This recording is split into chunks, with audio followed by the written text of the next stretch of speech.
est à peu près à 3 semaines des élections en RDC. Pensez-vous que ces scrutins auront bien lieu et que la Commission électorale nationale indépendante sera matériellement prête pour organiser ces élections? Moi, je ne peux pas répondre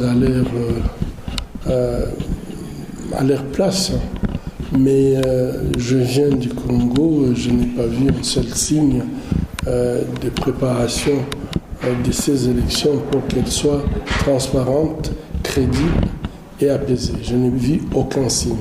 Par contre, j'ai vu qu'il y avait une préparation militaire assez forte, puisque tous les commandants ont été changés. On a mis des commandants qui sont sous sanction, ceux qui dirigent aujourd'hui l'armée.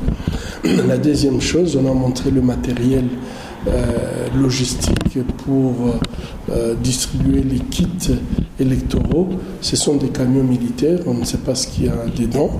Et la troisième chose, depuis 2 semaines, il y a des groupes de militaires étrangers venant du Burundi qui entrent au Congo sans que le gouvernement les empêche. Et donc, ils entrent avec leur bénédiction. Et tout ça, pour moi, ce sont plutôt des signes de préparation d'une répression que d'une élection libre, transparente et crédible.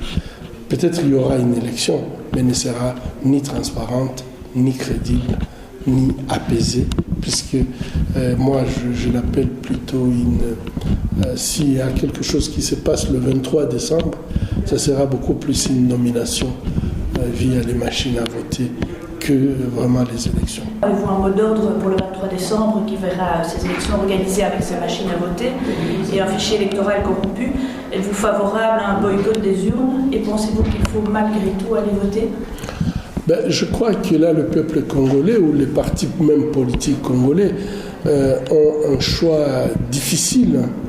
Aller voter avec connaissant donc les résultats avant même d'aller voter, donc par un fichier électoral corrompu avec plus de 6 millions de personnes qui sont sur des listes mais qui ne sont pas connues, et aller avec une machine à voter qui peut être programmée, mais également que la grande partie de la population ne peut pas savoir utiliser. Pour certains, ça sera la première fois qu'ils voient un ordinateur.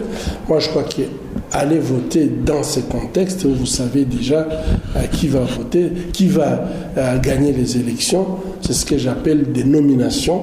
Je crois que c'est légitimer un pouvoir qui est tout simplement un système d'oppression qui est à bout de souffle. Boycotter les élections, ça serait tout simplement donc accepter les statu quo. Et ça, c'est un choix cornélien. Que le peuple congolais devant un choix vraiment cornélien. Je crois que c'est très très difficile. Aller voter, c'est aller entériner ou légitimer un pouvoir, un système d'oppression. Boycotter, ça veut dire également que vous acceptez les statu quo. Et là, c'est très difficile, je crois que... Mais il n'y a pas de fatalité. Moi, je crois qu'il y a un choix. Les solutions existent. Le peuple congolais a quand même l'article 64 qui stipule que tout Congolais a l'obligation d'empêcher un individu ou un groupe d'individus qui veulent prendre le pouvoir par la force. Je crois que c'est au peuple congolais de choisir entre ces 2 choix cornéliens ou faire usage d'une loi qui est constitutionnelle, donc et s'opposer à toute personne qui veut diriger ce peuple par défaut.